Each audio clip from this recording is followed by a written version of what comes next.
but yeah. I am calling the meeting of Assembly Committee on Education in the 2023 Legislature to order. Secretary, will you please call roll? Assemblywoman Anderson. Assemblyman De Silva. Assemblywoman Hanson. Assemblywoman Hardy. Assemblyman Koenig. Assemblywoman LaRue Hatch. Assemblyman MacArthur. Assemblywoman Mosca. Assemblywoman Taylor. Assemblywoman Thomas. Assemblywoman Torres. Chair Bilbray Axelrod. And I am here, and please mark Assemblywoman Torres here when she arrives, and Hardy, sorry, as soon as they arrive. Mark them present. Sorry about that. Okay, so 'tis the season. Senate is still in session, so we are going to have our first bill.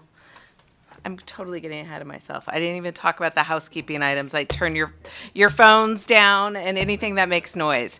We have two hearings today, and as I mentioned, Senate's still in, so we have Senator Flores's co-presenter will be presenting by yourself. And so with that, I will open the hearing on Senate Bill 251.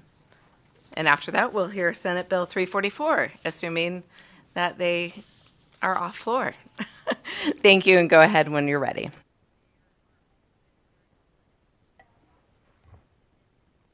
Thank you, Chair Bilbray Axelrod and members of the committee. My name is Sue Matuska. I'm an attorney here in Carson City and here before you today representing the Nevada State Education Association and the employees, the Education Support Employees Association, which is the union that represents the support staff employees in Clark County.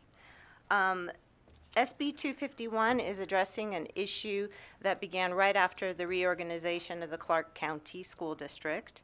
That issue being the authority and the responsibility of the district over the transfer and reassignment of surplus employees or employees that are subject to a layoff.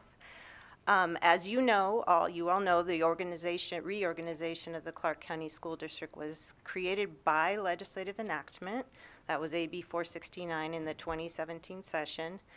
That bill did not break the district up into many districts, rather it reorganized it. So every school in the district was designated a local school precinct, and they were given more authority over their budgets and how to allocate those budgets and select staff within them, but the district remained the employer. And the district also remained responsible for all responsibilities that were necessary for the operation of all those local school precincts and the district as a whole. And the bill contained a long list of those subjects, or about 20 of them. Top of that list was negotiating terms and conditions of employment for all the employees of the school district. And that type of negotiation of terms and conditions of employment has always been governed by Chapter 288 of NRS, specifically NRS 288-150, which we've amended in Section 2 of the bill here. That section requires that certain subjects are mandatory subjects that must be bargained, including transfer and reassignments and procedures for reduction in workforce. And I can tell you that almost maybe every collective bargaining agreement between school districts and the union that represent their employees contain articles that govern this process. They're detailed and structured process so that this issue can be handled efficiently. A surplus situation, we have defined it in the bill in the last section at the end there. This is what happens when employees need to be moved from one area of a district, one school of a district to another, not because of anything that they have done, but because of specific things such as a change in the concentration of population from one area of the district to another, or a change in a pupil staff allocation formula. Excuse me. A surplus situation and the process for dealing with it is not about handling an ineffective employee. That's not what it's about. It's about dealing with these necessary events that happen when employees need to be moved around to best serve the students of the district. So that's what SB 251 does. We've amended the reorganization section, that's NRS 388G, to specify that, yes, the local school precincts have the authority to select their staff, but it is subject to NRS 28850, which is the section requiring that mandatory bargaining that gets reduced to the collective bargaining agreements. And then in Section 2, it amends NRS 288-150, where those subjects are specifically listed to, again, make crystal clear that the subject of policies and transfer and reassignment extends to all employees and specifically to those of a large school district. Again, just making everything very clear going forward. Now, as I mentioned, this has been an issue almost immediately after the reorganization of the district, and it did result in litigation, and I'm very pleased to report to you that just this morning we got an opinion from the Nevada Supreme Court. The holding of that opinion is entirely consistent with what you see in SB 251. Like we argued to the courts over these last 3 years in the litigation process, the court held that the local school precinct selection authority is subject to collective bargaining. I want to say that we do still think that this bill is very important for the legislature to enact. Given 3 years of confusion and dispute over this, we think it's important for you to clearly state your intent. Also, we thought it was pretty clear the way you drafted it in 2017. Nevertheless, we did end up with a lot of disputes and litigation.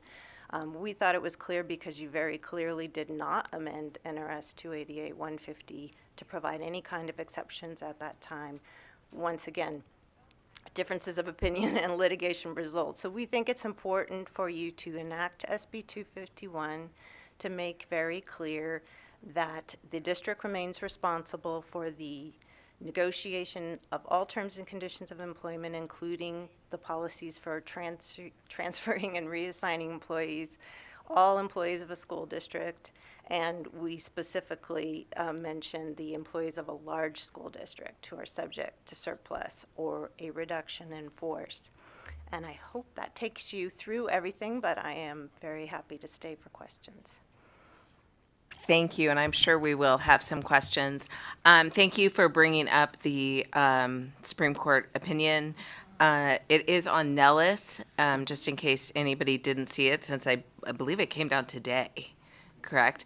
So I will ask if the first question, and you kind of touched on it, but I'm just curious what legal has to say if this bill is even necessary with this opinion and how that works. So if you could answer that, I would appreciate it.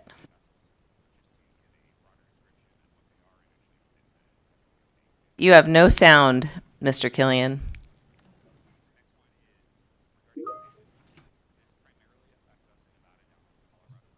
How about now? Perfect. Perfect. Thank you. Thank you, Madam Chair, Asher Killian, Committee Counsel. So that is correct. The Supreme Court issued its opinion in this subject today, hopefully in the final weeks of session. As to whether this bill is necessary or not, that's a difficult question to answer. The Supreme Court's opinion, as represented by the witness, is consistent with our office's interpretation of statute. Effectively, one of the canons of statutory construction is that you read different statutes together in a harmonious fashion. That's effectively what the Supreme Court did in this decision. It found that the large school district is the employer. The large school district is the entity with whom the unions negotiate to conclude collective bargaining agreements. And the transfer of power from the large school district to the local precincts for the selection of staff can only be a transfer of the power that the large school district had. And since the large school district is bound by those collective bargaining agreements, the only power for selection of staff it can transfer to the local precincts is a power bound by those collective bargaining agreements. So the provisions of this bill would clarify the law in a manner that is consistent with the Supreme Court's opinion. Whether it's necessary or not is a difficult question to answer. I think it would be the view of our office that this bill is, before the issuance of this opinion, it would have been clarifying the law in a way that is consistent with this opinion. After the issuance of this opinion, I think it would be our position that it is codifying the law in a manner that is consistent with this Supreme Court opinion. Thank you very much for that. That helps immensely. Okay, we will go to questions. I will start with Assemblywoman Anderson. Thank you, Chair, and thank you for bringing forward this language. I just very quickly, it's important you know that I just very quickly did this little search, and I brought up the contract between Clark County School District, which is the large school district that's being discussed, and ESEA. And currently there is in Article 37 transfer language. So without this bill being passed, or without today's judgment, does that mean that this transfer language would be null and void, even though, again, I was going to try to look through a few other past contracts as well, that again has this transfer language? Is that what I'm understanding with the statements that you're making, or am I totally misunderstanding and misinterpreting the information? Sue Mataska, for the record, Assemblywoman Anderson, Madam Chair. I believe that was the argument that the administrators were making, that as pertains to a large school district, which is the only thing this bill affects, that the collective bargaining agreements as written that included, as I said, detailed and structured processes for dealing with these transfer and reassignment would not be applicable. Thank you so much for that clarification. So when we take a look at, I don't know, let's just say page 5, section 2U, it basically states the policies for transfer and reassignment must be discussed, if I'm understanding correctly, for NRS 288. You're just making sure that that is there, and unfortunately, we had to clarify that specifically is because it has not been interpreted that way in the past. Sue Mataska, for the record. Thank you, Assemblywoman Anderson and Madam Chair. Yes, so we have proposed to amend that paragraph U of subsection 2 of NRS 288-150 to make clear that the policies for the transfer and reassignment of all employees of a school district, not just teachers, but all employees, is a mandatory subject to bargaining, and that would be for all school districts. And then we're specifically specifying that it includes those same policies for a large school districts in regards to the surplus situation, because that, of course, was the crux of that was the impetus for the bill. Thank you, and thank you for putting that on the record, because I think that's an important section. So next question from Assemblywoman Mosca. Thank you, Chair, and thank you for this. Really just from a clarification, trying to understand. So when in an implementation point, let's say somebody is surplus and then they are supposed to go to another school, so this would change that the principal has to take that person, or is it that the district has to take that person? Sue Mataska, for the record. Thank you, Assemblywoman Mosca, Madam Chair. During the surplus process, the district would provide, there's a whole, as I said a couple of times already, sorry, a detailed and structured process. It ends up with a surplus reassignment meeting. Ultimately, it's the district that works with the union on effectuating that, and then the district would determine the persons that would be on the appropriate list that a local school precinct would be able to select from. Thank you. Next, we will go to Vice Chair Taylor. Thank you, Madam Chair, and thank you so much for being here. I have a couple of questions, probably mostly clarification. As someone who lives in the north, we don't have school precincts. And so I would just clarification a little bit. Now, the precinct, is it the school or does it extend beyond a particular school, a precinct? Sue Mataska, for the record. Assemblywoman Taylor, Madam Chair.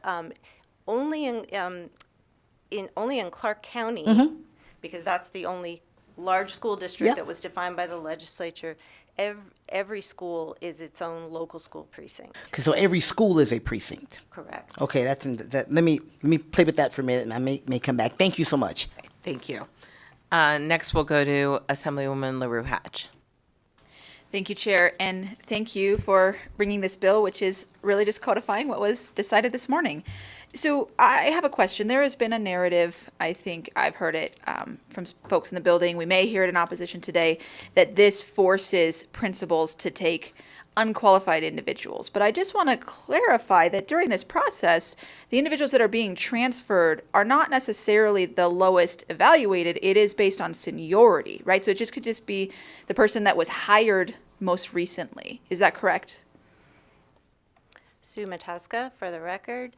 Assemblywoman LaRue Hatch and Madam Chair. The surplus process, as I said in the beginning, is necessary for when changes have to be made to staffing due to these other considerations like population changes.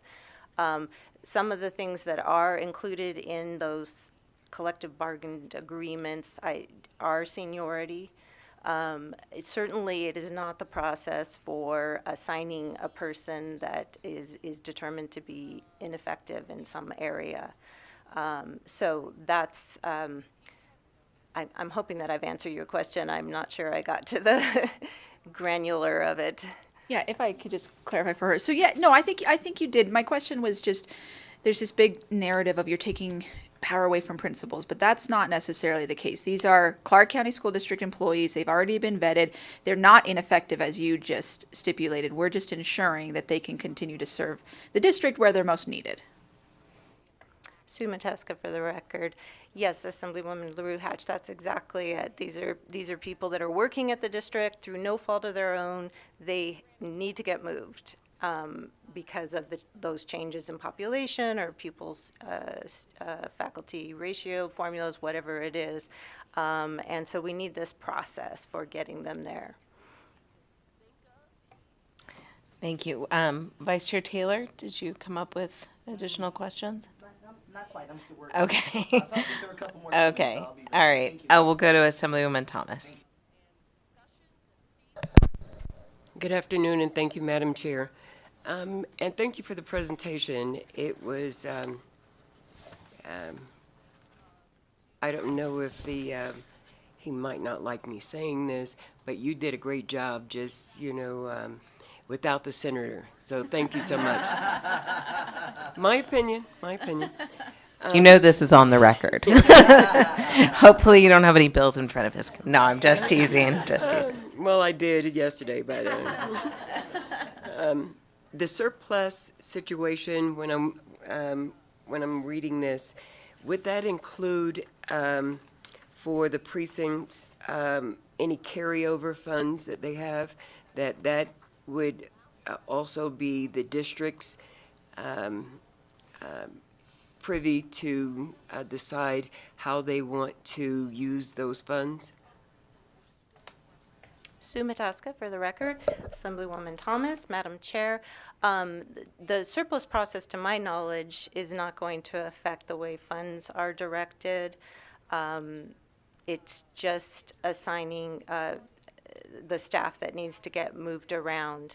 There might be other people in the room that have more input on how that may or may not affect a budget.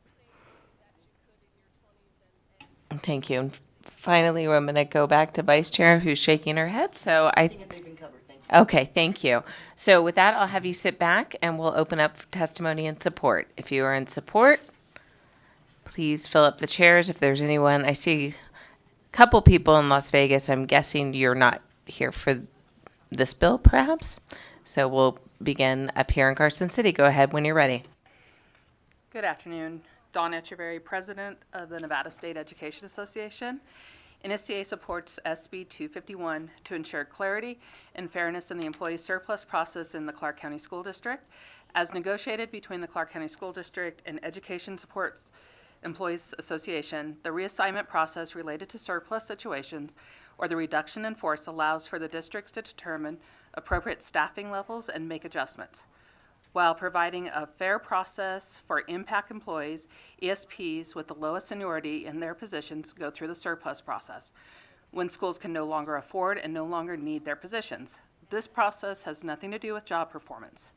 Before the passage of AB 469, this had been a practice for decades. In the fall of 2020, CCSD began requiring education support professionals to interview with school principals as part of the surplus process, impacting over 50 ESPs. Several ESPs were rejected from lateral positions through no fault of their own at the individual principal's discretion.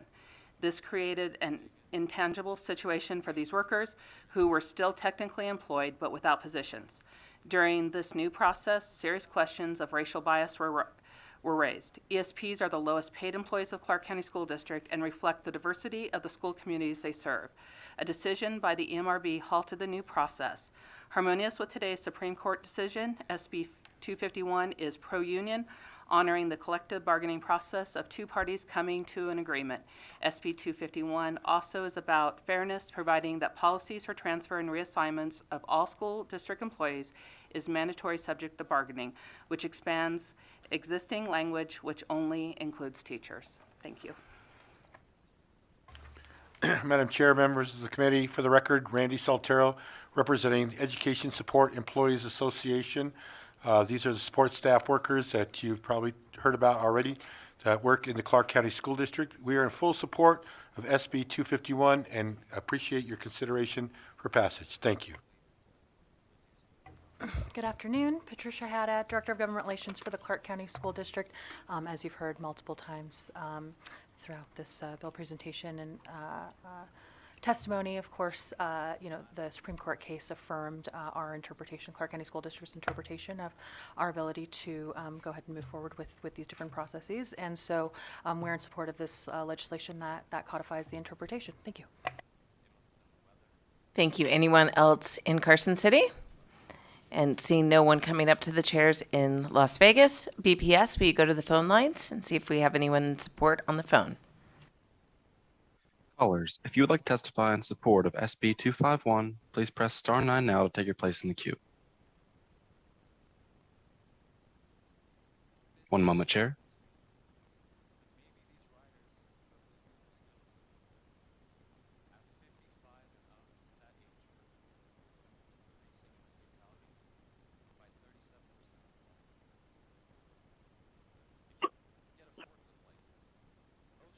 Erica Negri for the record, N-U-N-G-A-R-A-Y. An ESP at large for NSCA. I am in support of this bill. Not passing this bill affects the lowest paid employees in the school district who, through no fault of their own, have been reassigned to different positions. I want to believe that AB 469 was not an attempt to hurt the most underpaid employees in the school district. Recently, to fill vacant positions, paraprofessionals from CCSD were removed on 1 or 2 aides from an elementary autism program. Some were surplus. Should my fellow coworkers not be treated with respect by honoring the collective bargaining agreements between unions and have secure place of employment? Does this body justify the unfair practice done to my fellow coworkers? If not you, who would defend the most underpaid professionals? Not passing this bill will hurt the students we serve because employees will leave the school district entirely when we are in dire straits for employees. Please pass this bill. Thank you for your testimony. BPS, anyone else in support? Chair, there are no more callers choosing to provide support testimony at this time. Thank you. With that, we will close support testimony and open it up for opposition to SB 251. Anyone here in the room?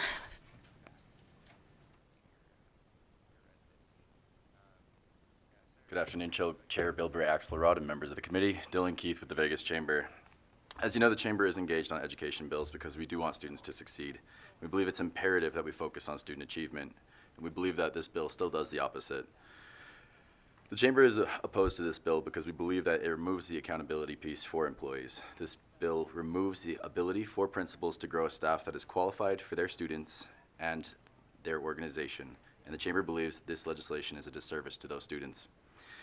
The Chamber believes it is necessary for Nevada's school employees to be qualified and to give our students every possibility to learn and succeed. For that reason, we are in opposition, and thank you for your time. Thank you. Anyone else in Carson City or anyone in Las Vegas wishing to provide opposition testimony? Seeing none, BPS, let's go to the phone lines in opposition. Callers, if you would like to testify in opposition to SB 251, please press star 9 now to take your place in the queue.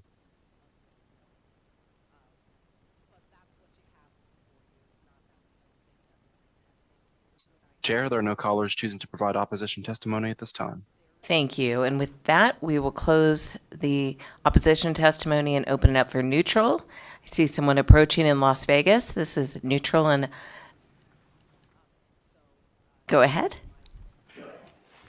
Good afternoon, Chair. My name is Bruce Snyder. I'm the Commissioner of the Employee Management Relations Board. I posted 2 documents on the website. One is a 1-page history of the litigation, and the second is the Supreme Court decision that came out this morning. In that regard, I'd like just to read the conclusion of that Supreme Court decision, which not only affirmed the district court, but also our board's decision. In reorganizing large school districts into local school precincts, the legislature required superintendents of large school districts to transfer the authority to select teachers and staff to local school precincts. This authority, however, remains subject to collective bargaining, a responsibility the legislature expressly left to large school districts. Whether or not the bill is still needed, or whether or not people in the future would rely solely on the Supreme Court's decision and the EMRB's decision, I leave that up to you, and I'm here to answer any questions you may have. Thank you. I appreciate that information that you provided to the committee. I don't see any questions, so thank you. BPS, is there anyone on the phone lines in neutral? Callers, if you would like to testify in neutral for SB 251, please press star 9 now to take your place in the queue.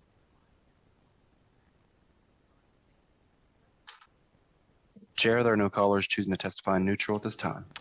Thank you. And with that, we will close neutral testimony. If the bill presenter would like to come back up, please.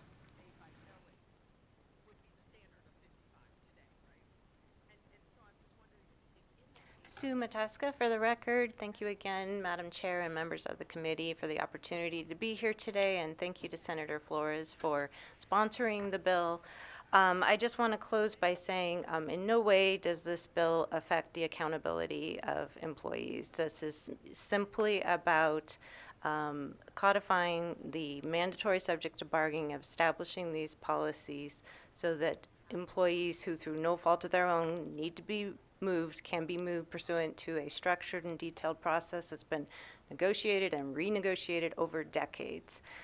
We urge your support of this bill, and just one more closing comment is that this bill, in addition to addressing, codifying, as some people have said, the Supreme Court opinion, also does amend that paragraph of NRS 288-150 to make clear that these policies for transfer and reassignment extend not just to teachers but to all school district employees, which is the way it has been handled in, as I said, most if not all collective bargaining agreements. Thank you again for your time.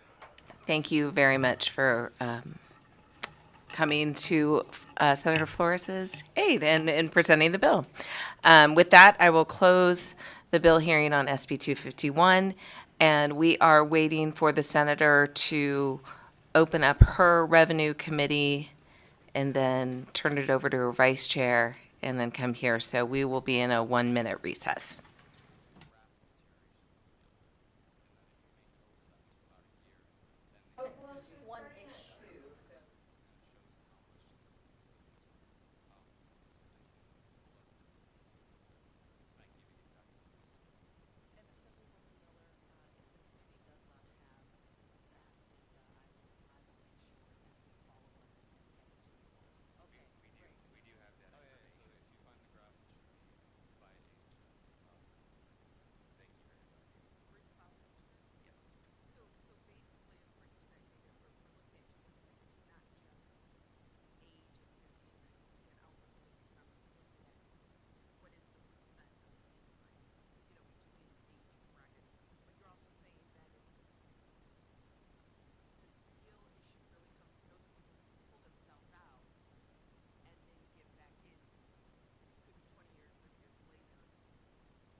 And we're back.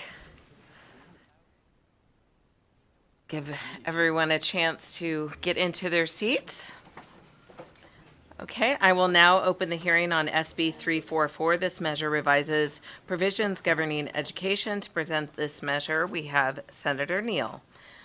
Senator Neal, welcome to the Committee on Education, and please go ahead when you're ready. Okay, good afternoon, Assembly Committee on Education. So I'm here to present SB 344. It has several provisions in it. I'm going to give some high-level overview and then just open myself up for questions related to the bill.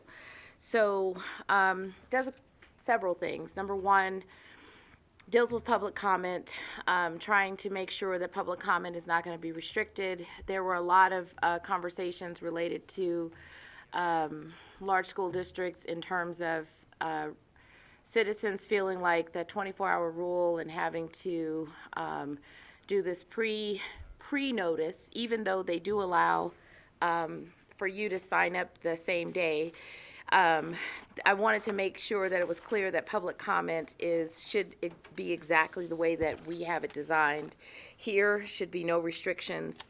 The other portion of the bill then establishes a standard for superintendents or associate superintendents who are hired. So for superintendents who are hired in the state, it mandates that basically you must have 10 years of knowledge related to any statutes, regulations, or academic policy in the state.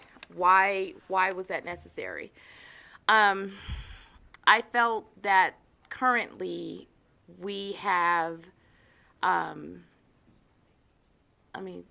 persons who I've encountered who I feel don't understand the academic policies that have been passed in the state. I also think it's super important in order to lead a district forward, you should at least know the past. You also should know the present, right? Because you can't carve out the future if you don't understand the academic policy, laws, and regulations that we've actually moved in the state in order to try to better serve students.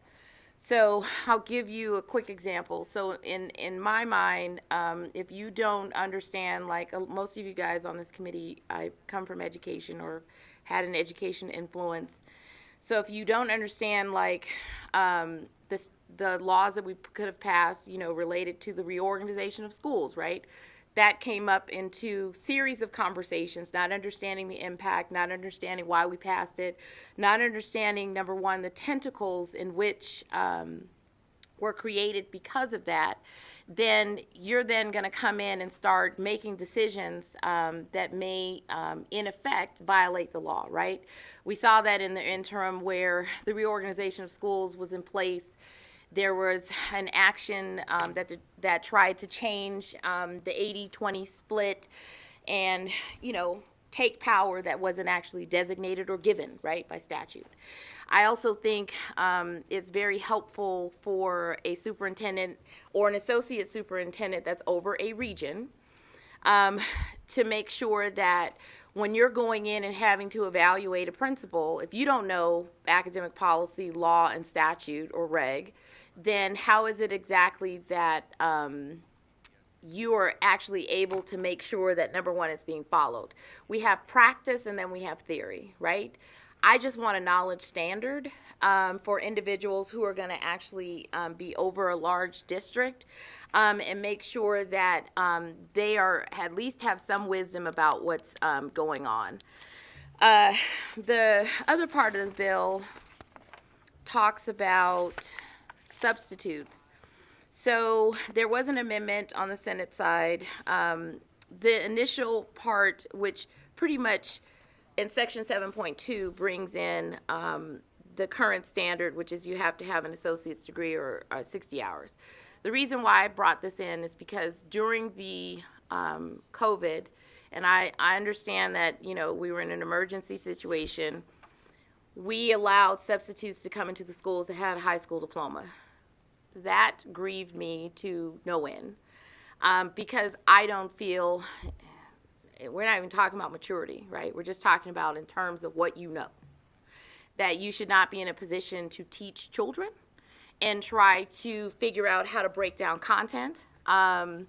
That someone with a high school diploma, I didn't feel was going to move the needle, potentially move the needle in a regressive way, but not going to be in a position where they, even with a 2-week training, even with a 3-week training, even with a, series of moments where they would have to go back to sub-services, would be able to actually be able to break down content, right? It's very important when you're in a classroom, have classroom management, number one. Number two, to be able to explain content in a way so a student can actually break it down and ascertain that information so that the student, is actually smarter in that engagement, in that moment, and hopefully after they leave. So I wanted to make sure that there was a clear standard in law, because I don't ever want to go back to high school diploma substitutes being in our classrooms. I don't think it's appropriate. Even when it was happening, I was a critic and saying, what's the training going to look like? How are we going to make sure that sub-services comes in and tries to break down more than the fact that a person may have a bloodborne pathogen, that it must go way deeper. That if you're going to have a high school, somebody with a high school diploma in a classroom, you're going to have to do a little bit more beefing up around what they know. I'm not sure if that happened. I just want to avoid it in the future.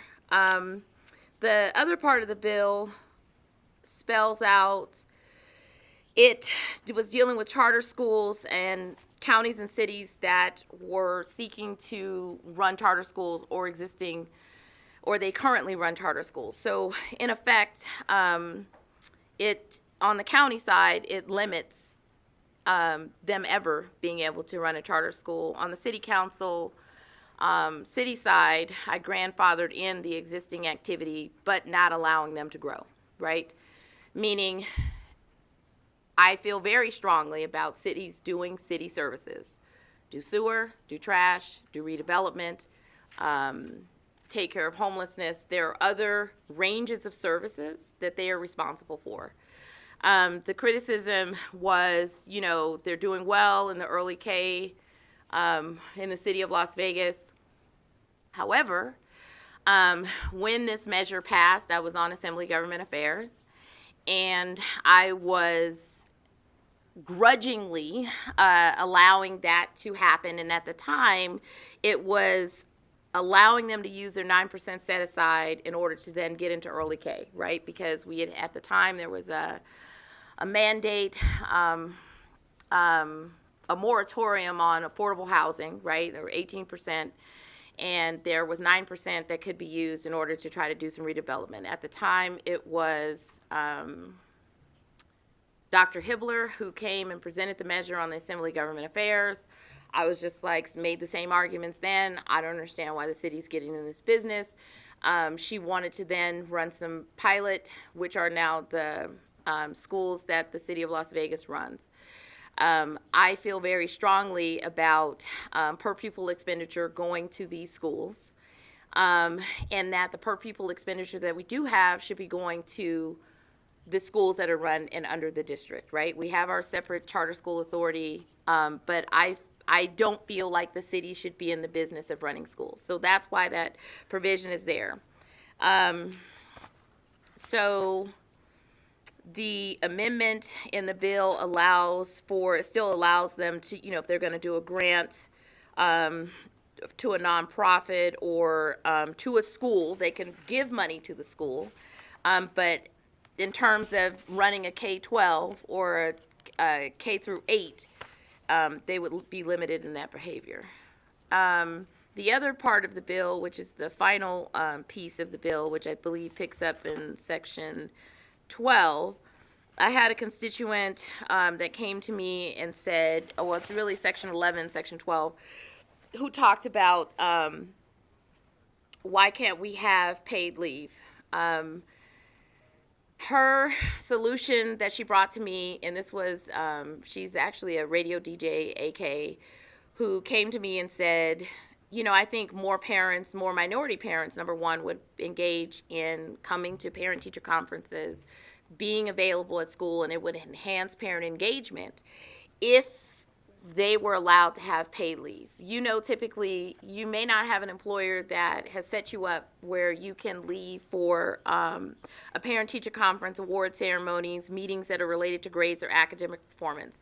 So this was scaled to that narrow piece because I had opposition on the other side, which said you were just giving parents a blanket opportunity to just leave school saying, I'm doing something for my kid. And so the idea was to create a narrow parameter in which they could, because the business community opposed this section, saying that we needed to be more narrowly tailored. And even after I was narrowly tailored, they were still, you know, had some concerns, but I felt like this makes sense.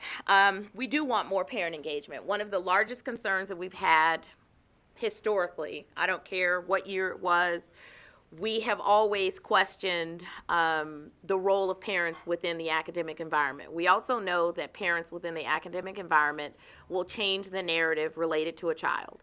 If a parent can actually show up related to award ceremonies, instead of saying, I have to go to work, so I can't be here for you to get this award, I can't be here for you to get this certificate, I can't be here for a counseling session. We know more often than not, parents are the ones who are absent where the teacher is present. And so we need to, this section or these sections, create a pathway to allow those parents to then engage.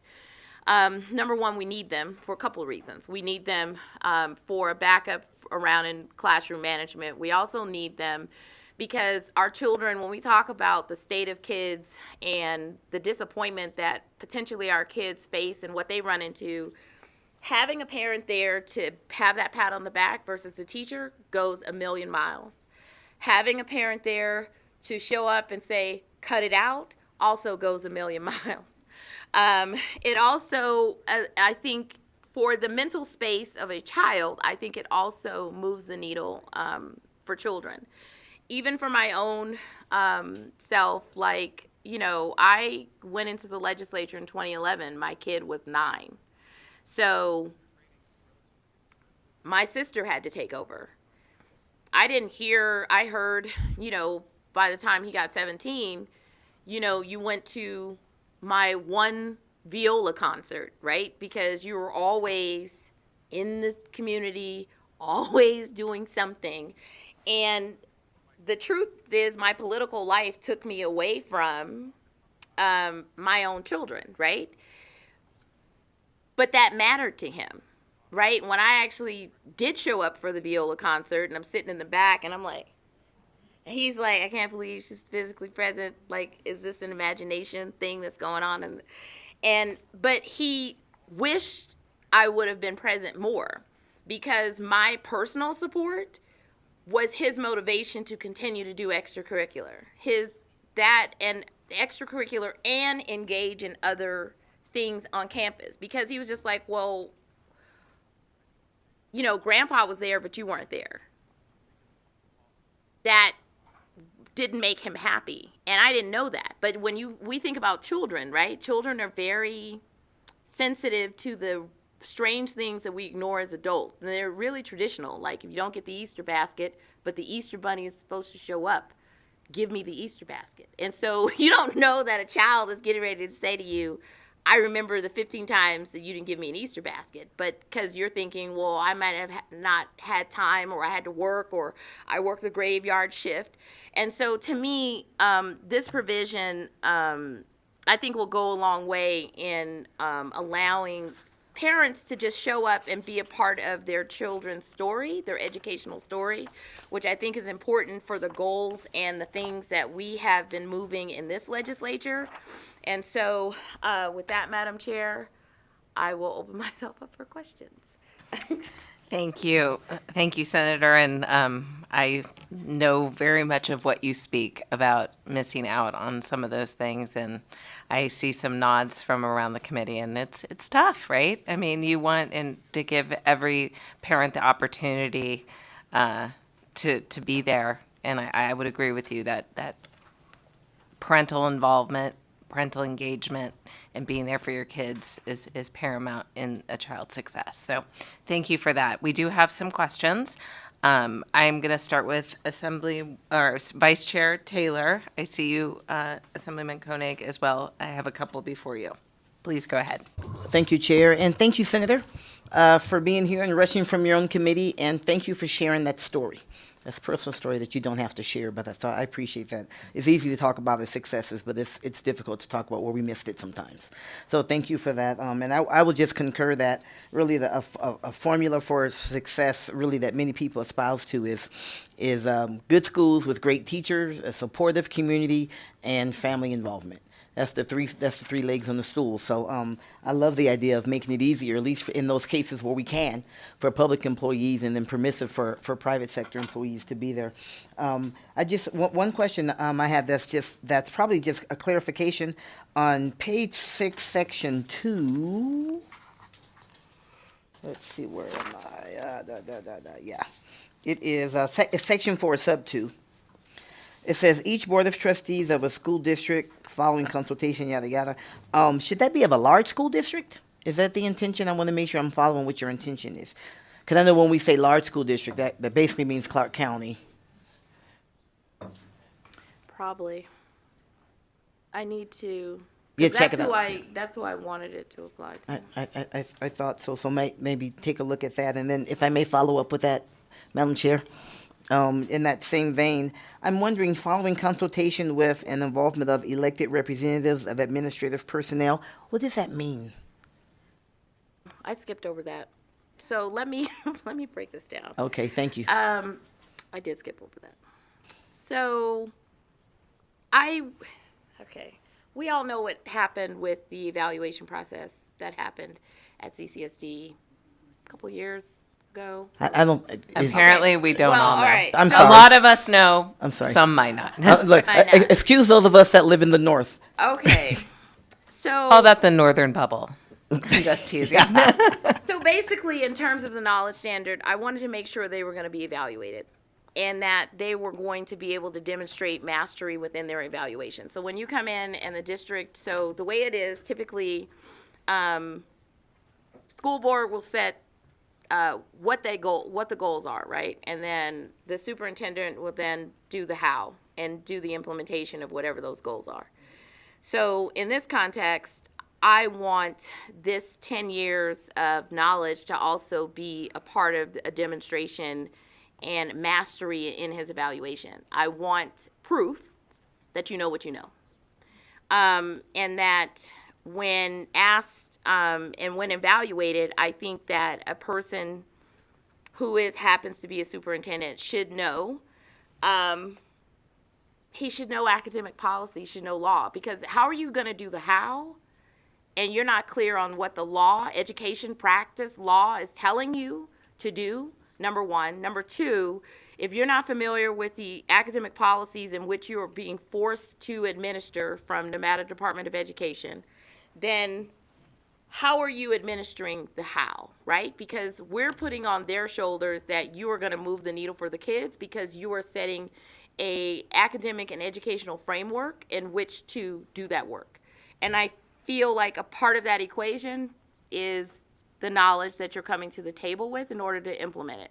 If you have a superintendent who is asking you, and this is not, I'm not saying this is true, but if you have a superintendent that's coming and saying, well, you know, I'm not really clear on when Common Core was actually adopted in the state of Nevada and how it works and how we, you know, maybe potentially tweaked or went away or what came before, right? I mean, so we had Nevada academic content standards, and then everybody was building strands and everybody was setting their, 12 months, or their 6-month benchmark to try to figure out, what am I going to teach for this period, and they don't understand that, then how are you leading how are you leading the associate superintendents? How are you leading the principals? And so I wanted it to be a part of the eval instead of, well, did you meet the goal? I want to know what you know.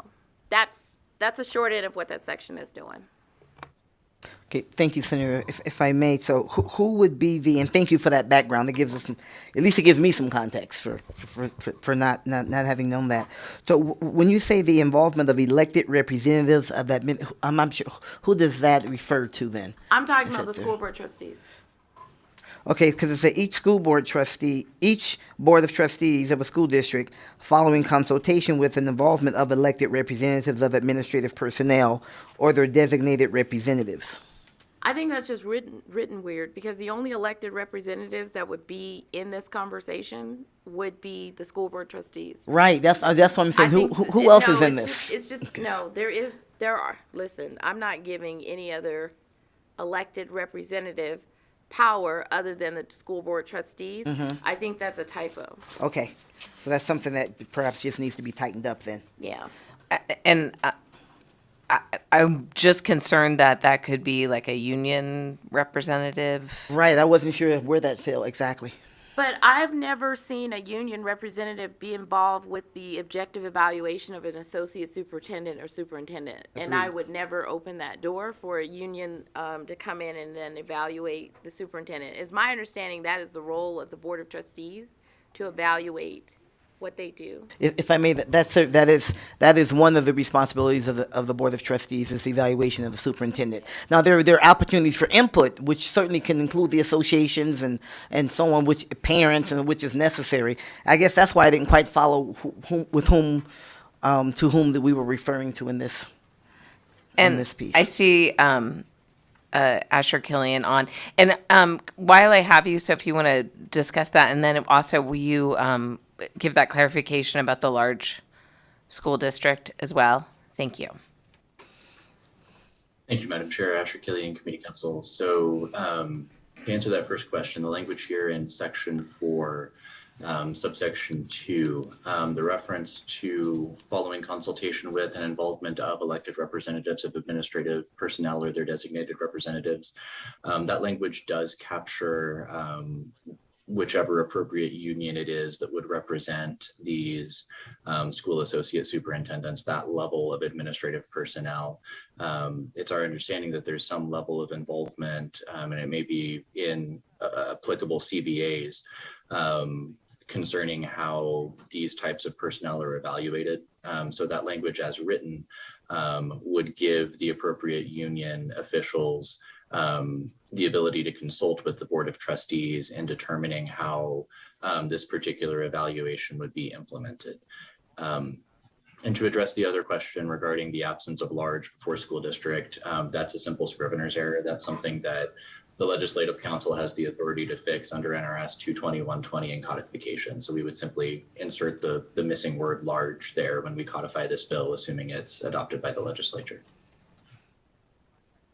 If I may, I think Senator, I shouldn't say I think, I am more comfortable with your intent on this, in terms of, I think it's difficult because the associations, who are really important partners in the school district, also negotiate with the superintendent, and that's a difficult role to have if it's codified in there. So I would ask that maybe that be looked at, and like I said, I like your view better. Thank you for that, Assemblywoman Taylor. I will make that correction, because that wasn't in my intent. Okay, I appreciate that. And then just on the 5 years for the associate superintendents to get their background knowledge, and the 10 years, if I've read it correctly, you said after they're hired, then they should get that knowledge and should be able to demonstrate that knowledge after that first year during the evaluation. I got that part. And yeah, so Senator Dean Neal, for the record, the intent was, if you're coming from somewhere else and you do not have specific knowledge about Nevada, right, or Clark County, and this, you will get it. It made sense to have it as an afterthought for the associate superintendents, because typically, I mean, I haven't seen, I won't say all superintendents are like this, but I want to make sure that the associate superintendents are held to a similar standard as well. We have regions where they might be over, it could be 90 schools. Or it could be a little bit more than that. But I want to make sure that the same thing is applying, because the idea of the region is to have a smaller subset, right? In order to have more control, academic influence over the principals in a smaller subset of schools. Do I believe that we probably need more regions? Yes, and we used to. But this was to ensure that if a person is promoted, they're also going to have an additional standard of what you know, right? We know that, we have had people promoted who may have had really good relationships with other people, but not necessarily the right fit, right? So this just makes sure that regardless of whether or not you're promoted because, you're in alignment with the current leadership that is in power, that you're also going to exhibit some role of knowledge and expertise there too. I'm hoping that this is just like a baseline of, what you should already know, but I think that most associate superintendents came from a principalship. Sometimes there's a gap between it could be 10 years between actually running a school and then running the region. And so I just want to make sure that everyone is remaining up to speed on what they need to know in order to have academic achievement occur within the district. I appreciate that, Senator. Thank you. And Chair, thank you for your indulgence for those questions. Thank you. I know, and we have a number of questions, but do the associate superintendents, are they part of, which union are they part of? I thought they were part of the administrative. Is that right? Okay. Administrative union? Okay. Thank you for that clarification. Okay, next we will go to Assemblywoman Moscow. Thank you, Chair, and thank you, Senator, for this. I appreciate the bill, and really my question, I appreciate that you gave your background on how you feel, where the municipal charter schools come from, so that was helpful to me.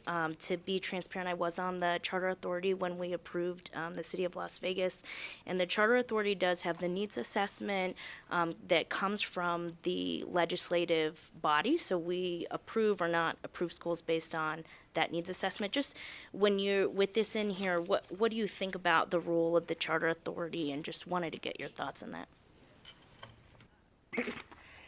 Please. Okay, Senator Dina Neal for the record. I'm not sure you want me to answer that question.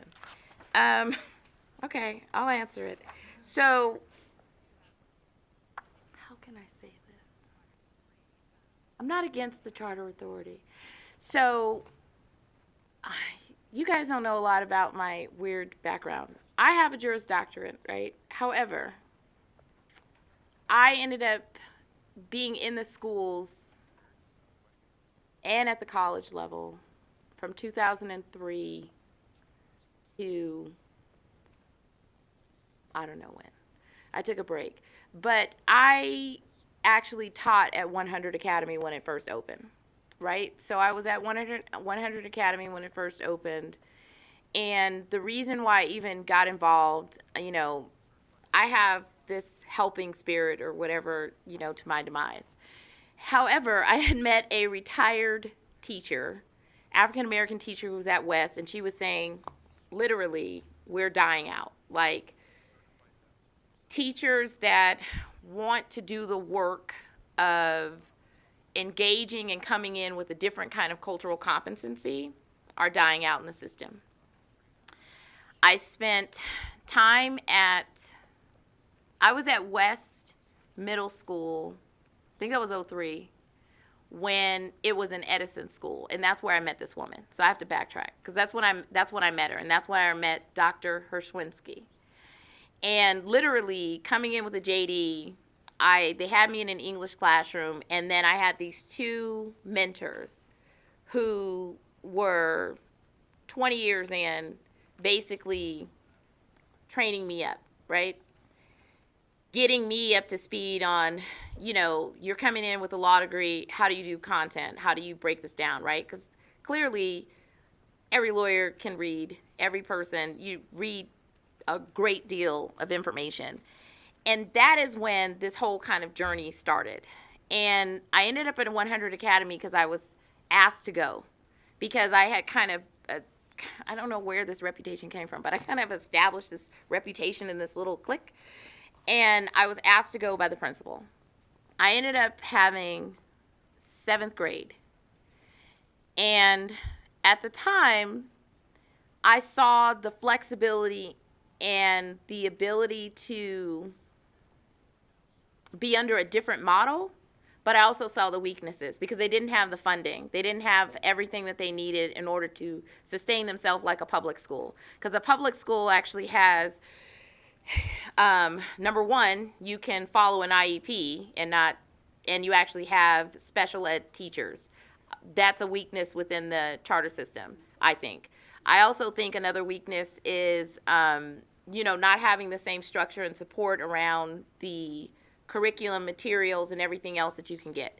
So I'm familiar with how it works because I spent 3 years at 100 Academy. I ended up being like the middle school academy leader over 6th, 7th, and 8th. And it was a unique experience. So I understand it. In this particular instance, I don't want cities running schools. I think the role of running schools is a school district, and I don't want that diluted and bifurcated off.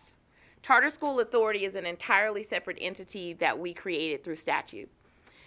Having cities to run schools, I think, opens a door that I don't feel is the direction in which we should go as a state. I feel like the dollars that we expend from the state to the school districts should go to the school districts, and that the expertise of running schools comes from the school district. I feel that a city, under their charter, you read their charter, there are many tasks that they should be performing. And if you're going to take on a school, then that means that all of the other boxes that you're over and that you should administer in terms of services, you should be doing those at 100%. If that's not the case, then you shouldn't be doing the business of education. Now, if you want to do mentoring, you want to put your dollars into a public school in order to have some expansion, and to use your city dollars in order to build a more robust mentoring, tutoring, parent engagement program, no problem. But physically running in school, opening up a building, and then having the same concerns and things that I have seen in charters, no.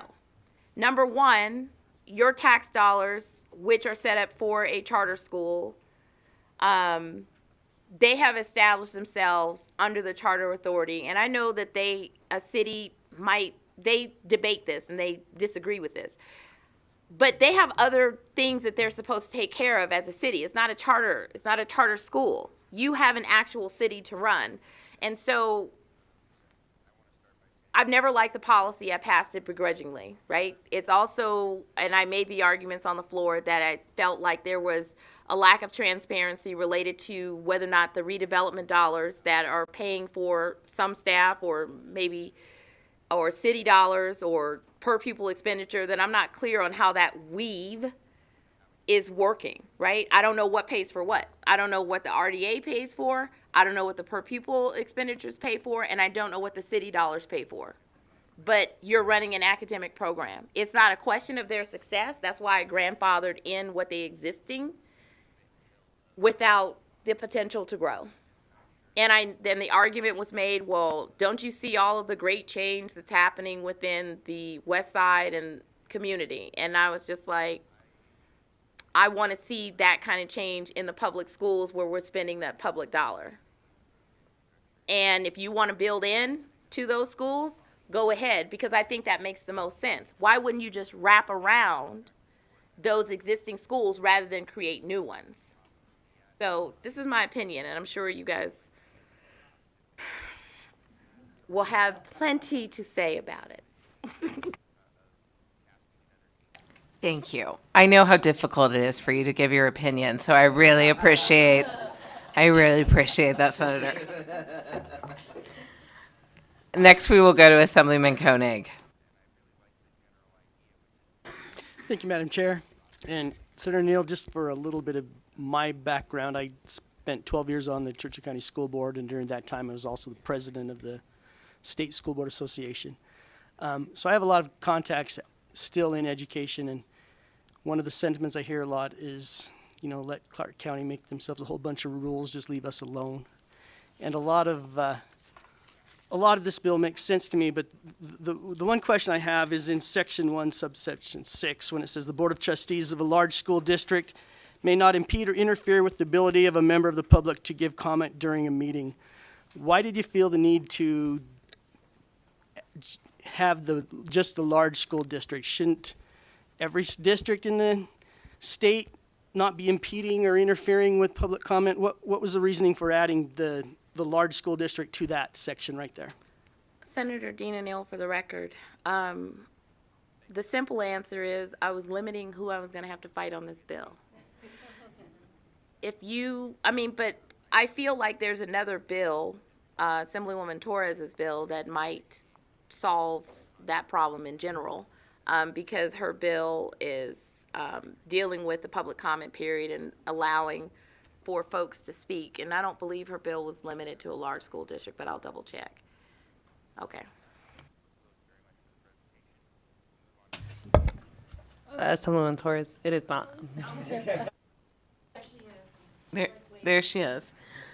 I will move on to Assemblywoman Liebert Hatch. Thank you, Chair, and thank you for bringing this bill and for answering our many questions today. I'm going to go to Section 11 and mix it up a little bit. I just want to say, as a teacher and a parent, I love this section. I think it is so essential that parents get to be actively involved in their students' education and that we are allowing them, regardless of their income or what they're doing, to be able to do that. My question starts, well, I have a couple, but my first one is on lines 29 through 31, where it talks about the 24-hour notice and that they need to give notice to their employer. Does that mean that they have to ask permission, or can they just let them know, I am going, and the employer has to allow them? Obviously, I know there's dynamics there, but legally. Senator Dina Neal, for the record, I believe you will have to ask permission. That's the way I intended. I don't know what job, unless you have your own firm, where you cannot tell your employer that you're leaving and try to get it approved. That's the short answer. No, I appreciate that. And I think I was just asking because, we've had principals in my district where they just decide, I'm not approving anyone's leave because I don't like this individual. And so that's why I just wanted to make sure there may be some protections there, but I know it's hard to tell an employer you have to let somebody leave. My next question is on the same section, or actually the next section, section 12. I really liked subsection 3. So this is page 12, lines 5 through 15. I really liked all of the protections that were there for employees. You can't retaliate, you can't fire them, you can't penalize them. But I noticed that that's only in the section for private employers. Is the intention for those protections to also apply to the public employers?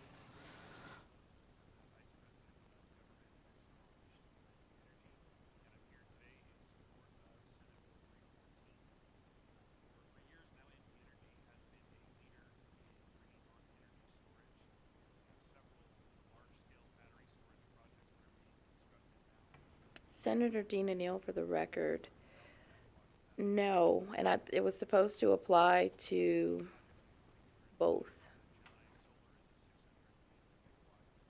I was looking to see if the chapter was dragged into reference to section 11 was referenced into 608.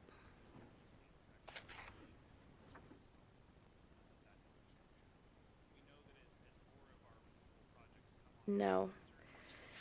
It would make sense for it to apply to both.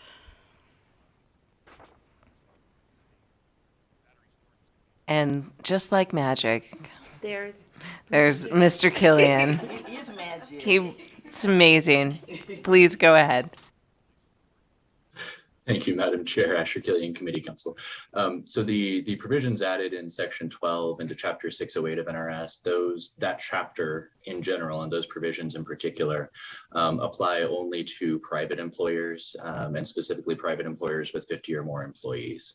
So those particular I guess anti-retaliation provisions might be the best way to describe them, would apply only to private employers. That could be added to Section 11 to have public employers subject to the same restrictions. That's just not, it wasn't in the bill as introduced.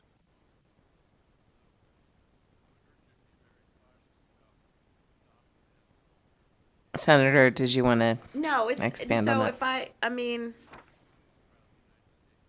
if it's the will of this committee to have the anti-retaliation, I know I was just thinking of another bill that I had in the past that dealt with the public side. But I think the retaliation piece makes sense, because I know that does happen within school district environments more often than not, and they typically don't have redress because it's not as as public as it happens on the private side. Thank you. Next, we will go to Assemblywoman Hanson. Thank you, Chair, and thank you for being here. I apologize. I had to step out. I had Chairman Mason from the Duck Valley Tribe drive 7 hours down for a meeting he had, but I needed to see him real quick, so I apologize. I will go back and watch, because I think I missed some important discussion, and so I'll go back and watch that. So my question might be a little, maybe a repeat, if you don't mind.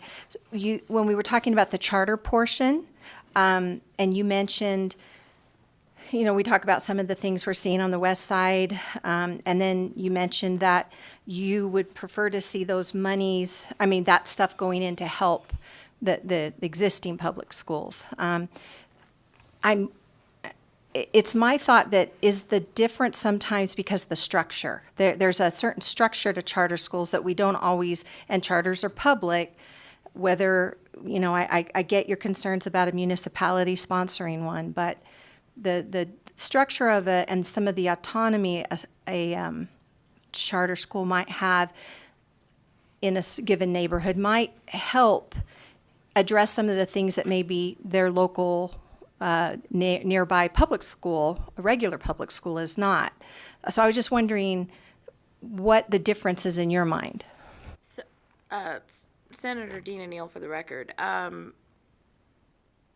First, the concern is the municipality piece. It's not about the charter school, the other charter schools that are there, because we have a mix of charter schools that are in my particular district and spread, I would say, throughout the east side and the west side. I think that when I look at whether or not how they are performing, I think in my particular district, I have seen almost equal performance or equal failure, right? Not necessarily one being able to achieve over the other. And I'll say this, because the resources are not there in order for you to fully, I believe, serve the same way on the public side. There's some good things and some bad things. The autonomy, everybody loves that, right? The ability to not have to follow certain, I guess, district culture or rules, and then you can be a little bit more creative, a little bit more flexible in terms of what you're doing. My main issue is the cities, municipalities running schools and getting into that business. I feel we have enough to manage within our particular school district, and I also feel they're very different roles. I feel that a city has a very distinct role in a different set of charges in which they must perform for citizens. And I think they should stick to that. Why? I understand everybody wants to figure out how to be a good partner, but why are you running schools when that job and that delegation of authority is already within the school board? I think it creates, I believe it creates issues. I also believe that the way that the funding of that, I don't think it's clear, I don't think it's transparent on how the money works, because I don't know what pays for what. I don't think that was envisioned for cities to run schools. And so, although it's been in effect for early K, I don't think it should go beyond currently what they're doing. Chair, just a quick follow-up. And I get the concern on a municipality having a lot to do, but I'm thinking, so I'll be interested to hear a testimony as to, were the municipalities on board with this? Are they not on board with this? But I see it as I think they're called charter CMAs, charter management associations, that the municipality wouldn't run it per se. They would have these organizations that already run some of the charters in our state do that. And so I guess if municipalities are willing to enter into such an arrangement, then I guess I'm not understanding why, and I'll look forward to that testimony, why we might want to preclude that in statute. So let me further elaborate. And this was all rumor. So City of Las Vegas, don't come to the table, because this was rumored that when we thought they were going to close Matt Kelly, right? Because Matt Kelly's enrollment went down, that there was rumor that city was looking to buy a school.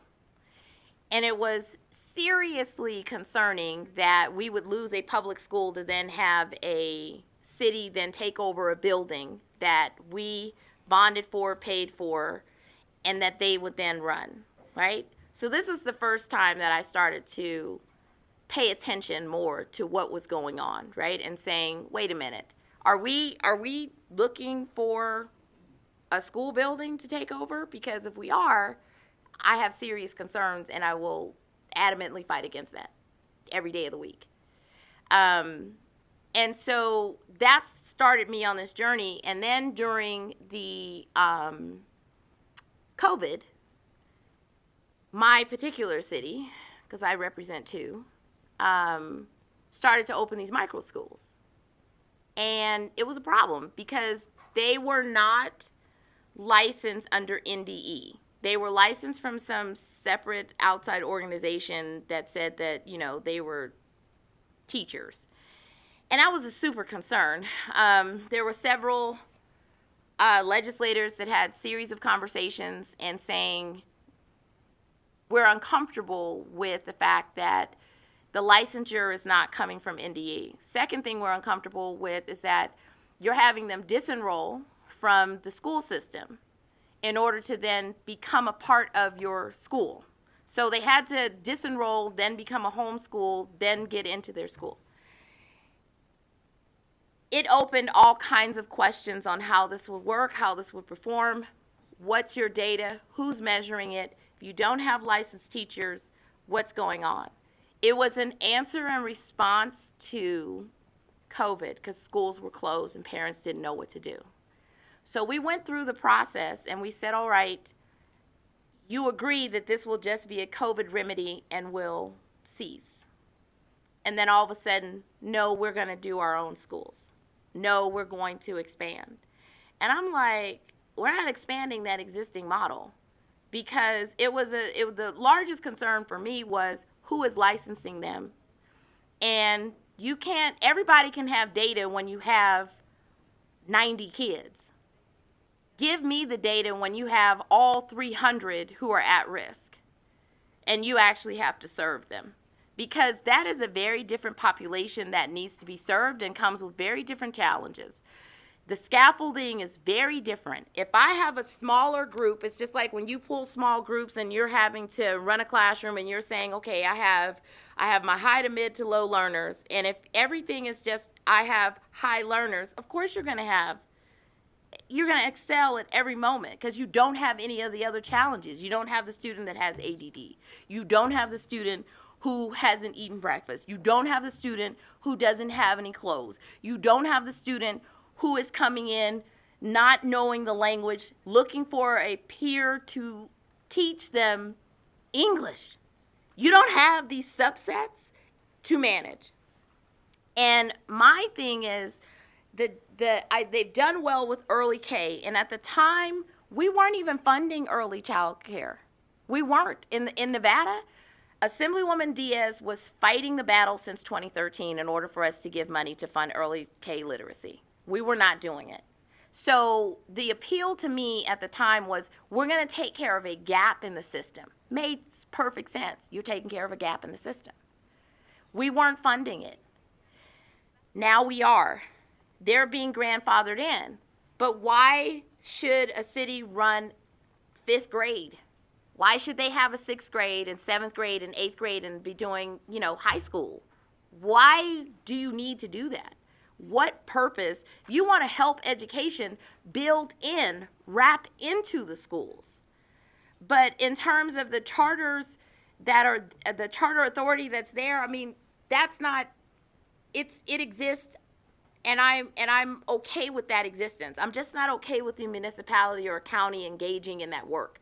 Because I feel like when we passed Victory and when we passed Zoom, the idea was, how can we then take care of the lowest of low and the poorest of poor and wrap into those schools?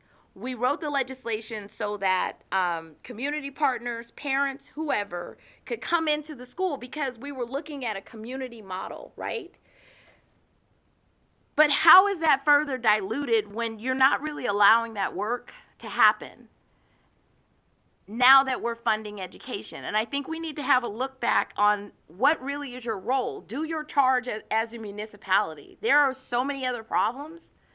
Why are you tackling education? Tackle education in the way of mentorship, wraparound services, tutoring. If that's what you want to do, go for it. We need that too.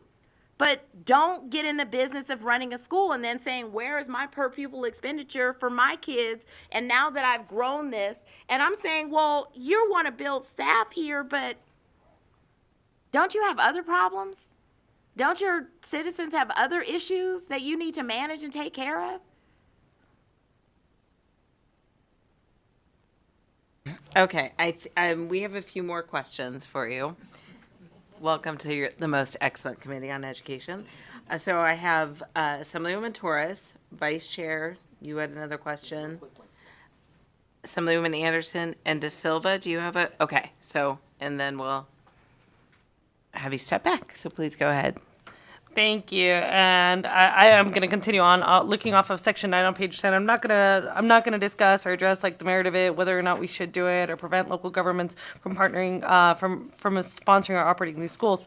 But the way it's written, additionally, and I don't know that this is the intent based off of the conversation that's being had, in Section 9, subsection 1C, it says expend money for the direct or indirect support of a charter school. So this would inherently prevent any type of partnership with the cities or local governments and the schools. I do not believe, based off of this conversation, that is the intent, but it would prevent any type of support. So, for example, a school getting books or partnering for community events, directly or indirectly.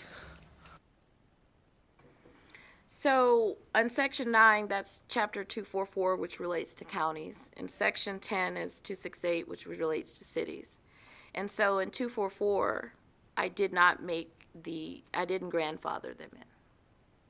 So on counties, when it says shall not, I meant that list. I grandfathered in under Chapter 268. Yeah, I need to just elaborate on that a little bit more. But the way it's written, it prevents any type of support of a charter school within that county or municipality as well, not just those that are operated by that county. So, for example, you have a charter school that exists. I'll use 100 Academy because that's the school that was used earlier. That school already exists, and this would prevent the county or city from providing any type of support to those existing schools, as well as establishing their own.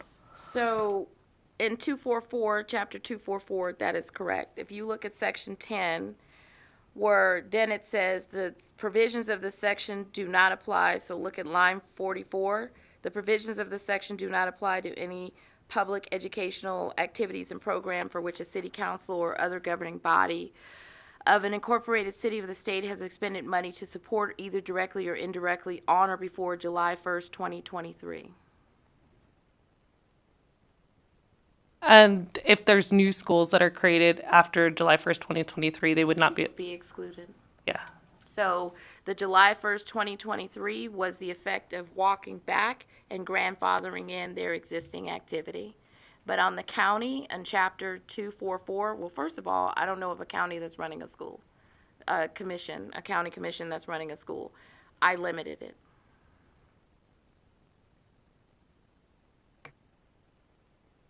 Next, we'll go to Vice Chair.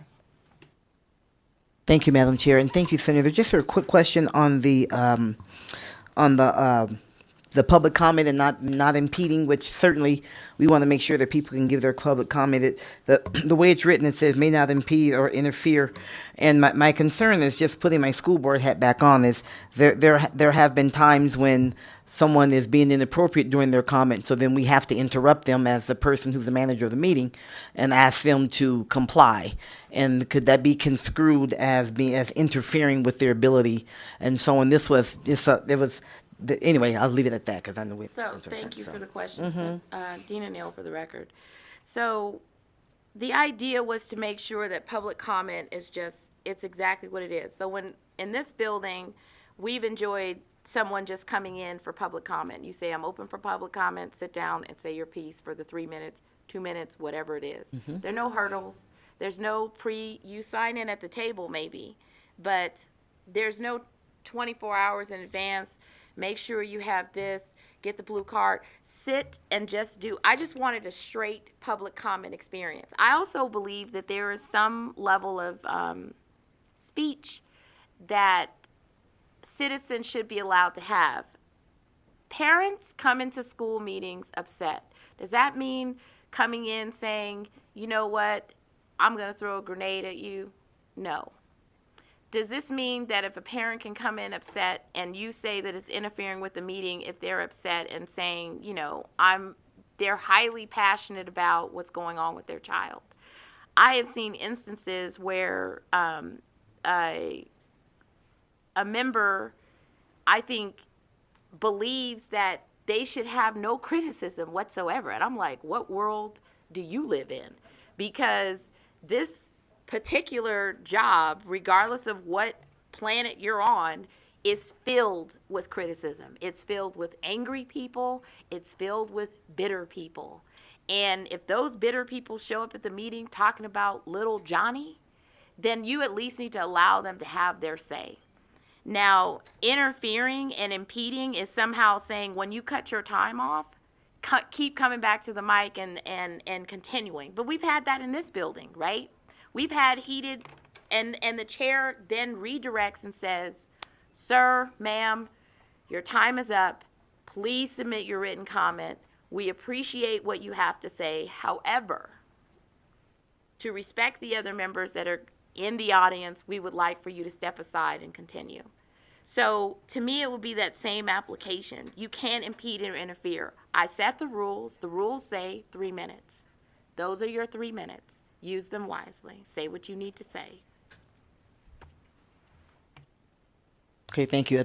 I'll follow up offline on that. That'd be good. Yeah. So we will end with Assemblywoman Anderson, then De Silva. Thank you, Chair, and thank you for bringing forward the language. I really appreciate all of it, especially the dedications for parents. And so that actually has to do with my question. It's from Section 11, and then it's the exact same language as well as in Section 12. Section 11.1. It has to do with, in particular, on the language that we have on page 11, line 15, where it's permissive with the word may. I'm just making sure that I'm understanding that correctly, that an employee in the public service, whether in the classified or unclassified service, who's the parent or legal guardian of a child, may be granted. So I'm just double checking that based upon some of the opposition letters that have been filed and or sent, that this is based upon a discussion between the employer and the employee, or is this based upon collective bargaining, or is this based upon other areas as you see it? So, Dean and Neal, for the record, it was to allow for, because I think I had shall in the prior bill. And so the negotiation was to make it permissive, meaning that this is a conversation not between the collective bargaining, between the employee and the employer, whoever that may be, in terms of wanting to leave and go to a school event that is specified in A, B, and C. And so it's permissive for a reason, because people didn't want their hands tied and feeling like, well, I have to give this, and maybe there's some other considerations. Maybe there's shift, maybe there's some other things that may not allow this person to leave for this moment in this time. And so it allowed that employer to then say, well, let's see if this is even possible for you to do. Thank you for that clarification. That's what I thought, but I wanted to double check, so I wanted to make sure that that was on the record. And then the second thing is kind of also with, again, section 11.2 and then section 12, I believe later as well, with the calculation, it must be, in this case, it'd be on page 11, line 25. The administrative leave granted must be issued in a consistent fashion. Is that why it went from may in section 1 to must, is to make sure that it is consistently counted, if I'm understanding that language correctly? So, Dean and Neal, for the record, you're in section 11, line 25, where we're talking about administrative leave and must be issued to the public employee That's without correct. loss of his or her regular compensation? That's correct. Just want to make sure that I've got the word must, the change from may to must, has to make sure that the compensation is being done correctly. That is correct.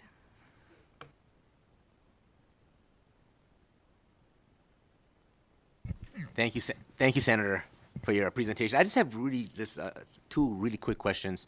Again, I'm not as astutely seasoned in like this whole issue with the municipal schools and the micro academies, so on and so forth. So my question was this: aside from, I know North Las Vegas set up a micro academy during 2020, 2021. Aside from that school or micro academy, were there any others that the county or the city had attempted to create? And then secondly, were any state funds used in any of those endeavors? Or was there an intent, a potential intent for state funding to be used in those for those academies? So, Senator Dean and Neal, for the record, yes, City of Las Vegas runs an early K program, and it started by them using a portion of their redevelopment dollars, which is set aside for blighted areas. And then they started early literacy program, and then it has grown from there. I don't know if they can say what it's called. I don't want to misname it as smart schools or so it is happening in the city of Las Vegas. It is not happening, my understanding is not happening in Henderson. That's why the provision there is like if you were already doing something, because they were saying they were already doing or giving money to their schools. That's why that caveat is there. And I'm not aware of the county at all running an educational program. No. I mean, everybody, like cities may have Safe Key, but I'm not aware of the county commission adopting and saying that they're doing a school. And in terms of the public money, my issue is that in terms of RDA in the redevelopment area, which happens to be a blighted area, it still has blight. So if that blight hasn't been remedied, then you're using, and they can explain what's the portion of the RDA that's being in there because it's mixed. So if the RDA dollars are paying for teachers or paying for staff or whatever it's paying for, it was never intended to just continue to use whatever that percentage is that was left over out of the 18 to then continue to not take care of the blight that is in that community. And that's why I say you have other charges, right? If there is historical blight and the RDA, the redevelopment chapter is set up for that, which is to take care of that. And then this adoption came in, which is to then do this portion of education. I want you to now reverse out and take care of the needs that are happening in those spaces, because there's still a need. Actually, now we're having the conversation around affordable housing, right? And the fact that in the chapter 279, you can actually, one of the charges in the redevelopment area was to be able to do affordable housing. It was also to make sure that the areas that had blight would be redeveloped in order to change the economic dynamic. Tell me if that still doesn't exist on the west side. Because it does. It is still deeply needed, and there's still deep poverty. So I want them to do the city services that are still needed for those citizens and to put a placeholder and stop going further into education, because you're saying that the RDA doesn't need for you to rebirth and have a look back. Since I've been in this building since 2011, we've had several bills that dealt with the redevelopment areas and looking at, well, my needs changed. This is different. Maybe we need to then switch this allocation or do something different. Why not here? Because at the same time, I was uncomfortable with it when it passed. But because Dr. Hibbler made the argument, I was like, okay, let's see. But after they were like, well, now I want to do K8, I want to do K3, I'm like, why? Stay in the lane in which we need help and don't go further than that. Because there are other dollars being expended in order to do that work, and maybe you should refocus on the work that actually really, really needs to be completed. Thank you, and thank you, Senator Neal. And with that, I'll have you sit back, and I will open it up for support. If we have support here in Vegas or in Las Vegas for SB 344, please fill up those chairs. Madam Chair, Chris Daly, Nevada State Education Association, the voice of Nevada educators for over 120 years, in support of SB 344, which we call the School District Good Government Bill.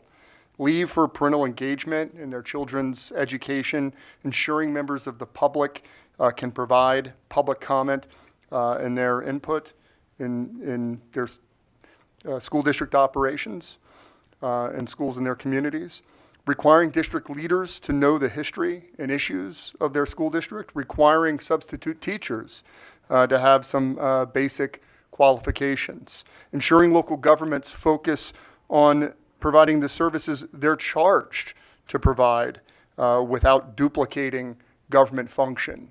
That's good government. We hope you support the bill.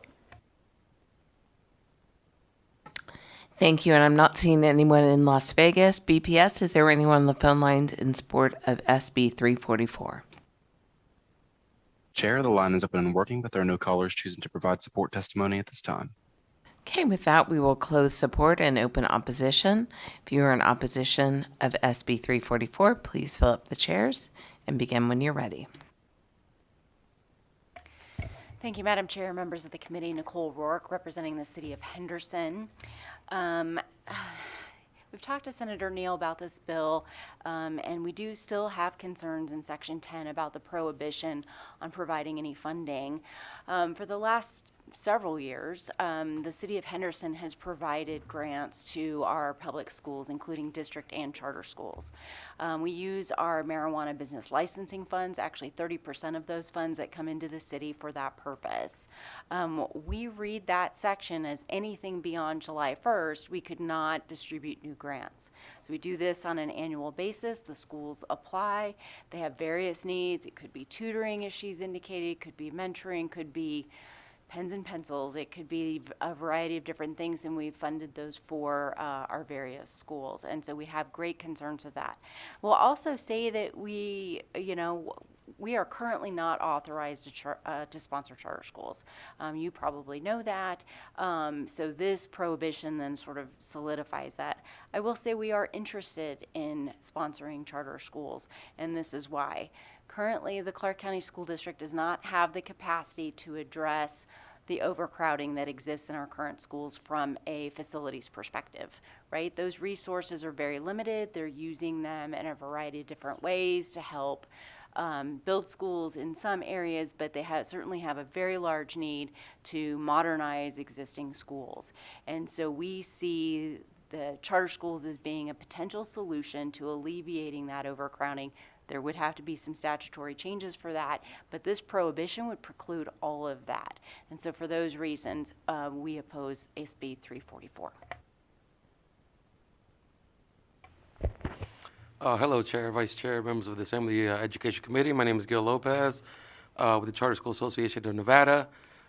Here in opposition to this bill, specifically Section 9 and 10 of this bill, we feel that this will have a chilling effect on the ability of cities and local entities to partner up and work together with our different charter schools.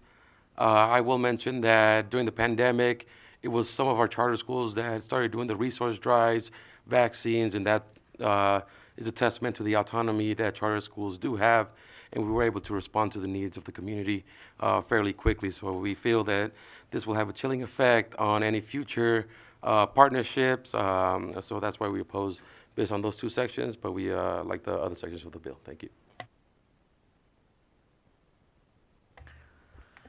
Good afternoon, Patricia Haddad, Director of Government Relations for Clark County School District, in opposition to SB 344.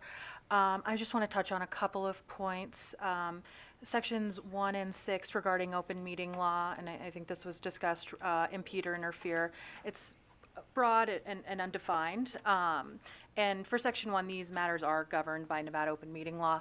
And so open meeting law for boards of trustees, should be aligned to requirements that exist for other public agencies as well, including other boards of trustees throughout the state, which I think was discussed.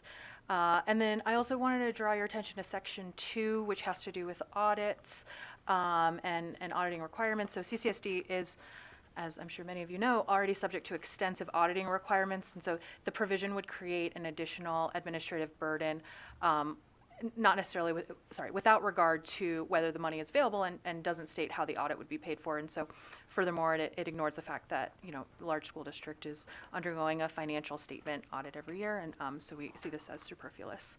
Got some other comments that we will submit online, and we'll keep it short today. Thank you. Thank you, Madam Chair and members of the committee. For the record, my name is Mary Przenski, here representing Nevada Association of School Superintendents. And I think all of us always appreciate the bill sponsors' conversation and the dialogue this afternoon. Very interesting and very thoughtful.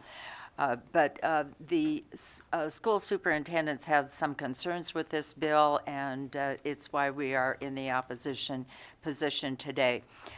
First of all, school districts undergo lots of auditing. That's done all the time, or every year you have to have a school audit, and this bill is requiring an additional audit, especially for the Clark County school districts, and I think others could be brought in as well as time goes on. So that's a concern.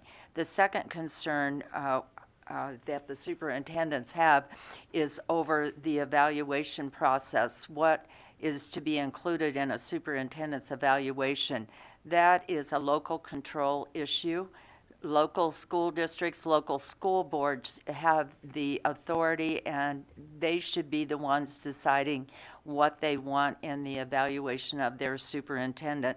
This requires 25% to be on student achievement, and that's fair, but that should be that local school board's decision to put that in there. So there are concerns about that evaluation process.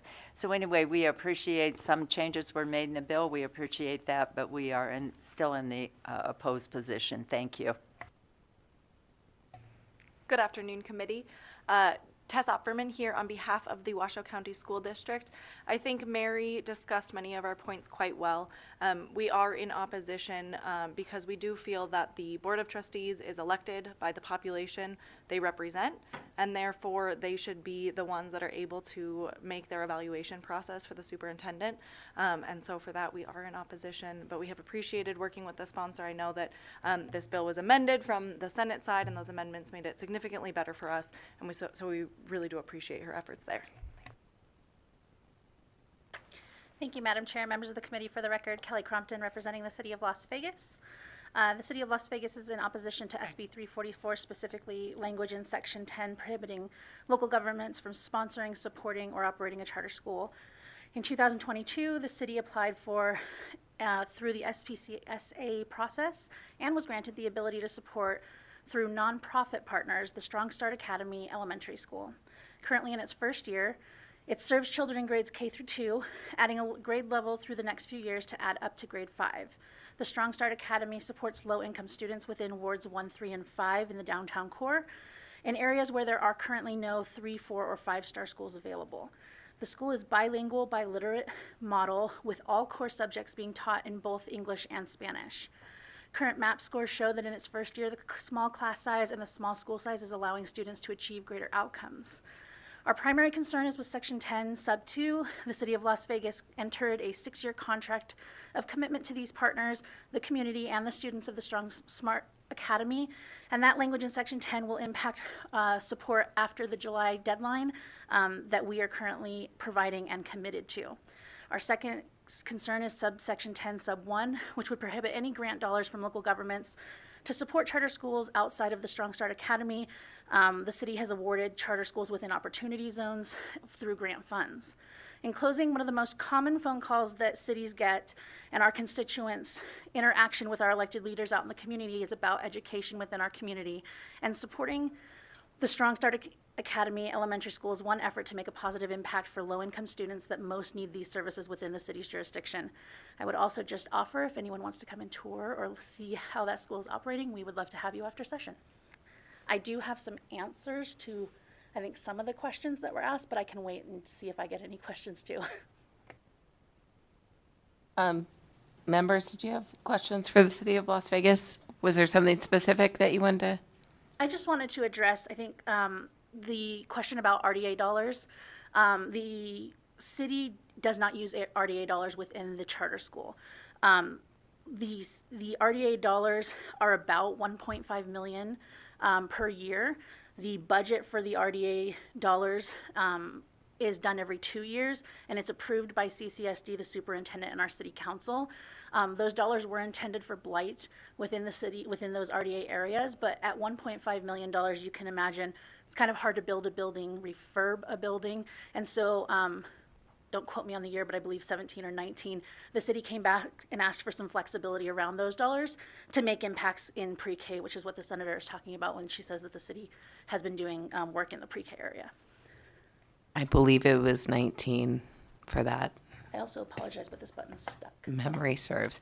Okay, thank you. Thank you very much for that. Anyone else in opposition? BPS, can you go to the phone lines? Callers, if you would like to testify in opposition to SB 344, please press star 9 now to take your place in the queue.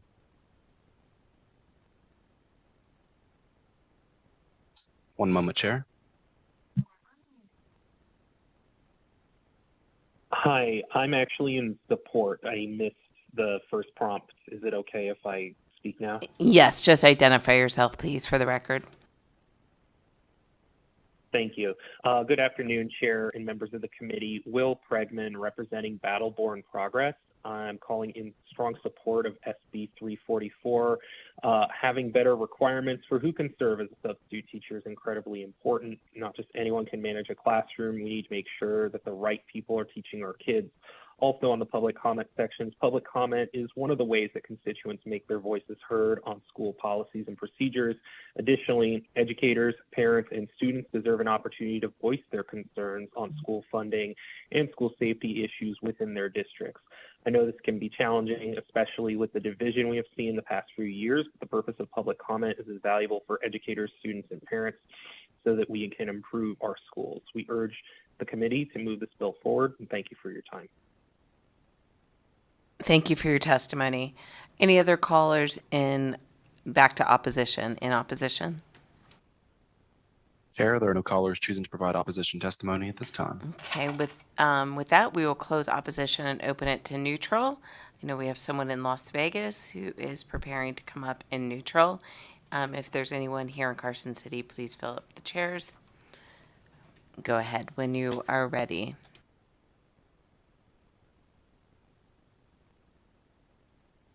Good afternoon, Chair. Brett Harris, Nevada Labor Commissioner. We would provide enforcement on Section 12 of this bill, so I just wanted to be present to answer any questions. Thank you very much, Ms. Harris. Anybody else in neutral? Did any of the members have questions? Okay, not seeing any. BPS are on the phone lines. Is there anyone waiting, who would like to give neutral testimony? Chair, there are no callers choosing to provide neutral testimony at this time.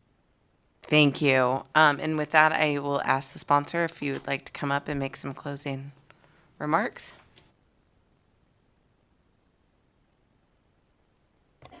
Thank you, Madam Chair, and thank you for hearing SB 344. I did talk to Mr. Asher while I was really Killian, but I call him Asher. He did say that the educational activities that Henderson was describing is not codified in that section, but what the city of Las Vegas is doing is. So if you were doing any of those activities prior to July 1, 2023, but not those educational grant dollars that the Henderson was describing, but he said that's an easy fix. Also, on the discussion on section 2, you can't be burdensome and superfluous at the same time. So the wisdom of this committee, I rely on that.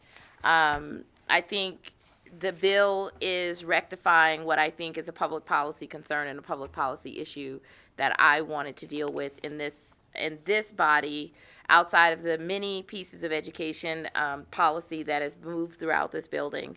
I feel very strongly about cities doing what cities are supposed to do and schools doing what they're supposed to do. I also feel very strongly about audit provisions because there was actually going to be a much stronger audit.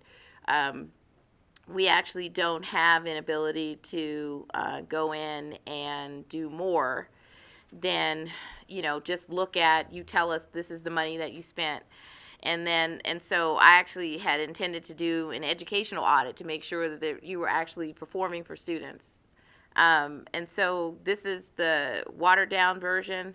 But I appreciate having the dialogue, having this committee ask me questions. I appreciate it a lot. It's thought pattern. And then you guys pointed out errors that I didn't see in the bills, being that I think I had like 22 bills. So, so I appreciate it. And thanks again for the hearing in this committee.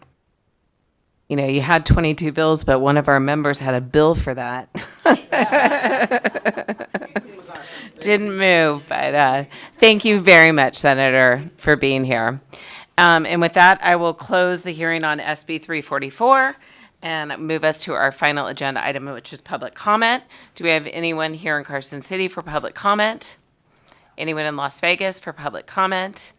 BPS, is there anyone on the phone lines wishing to make public comment? Chair, the line is open and working, but there are no callers choosing to provide public comment at this time. Okay, with that, we will be done with this meeting. Our next meeting will be Tuesday, May 16th at 1:30, and this concludes the meeting for the day. Meeting is adjourned.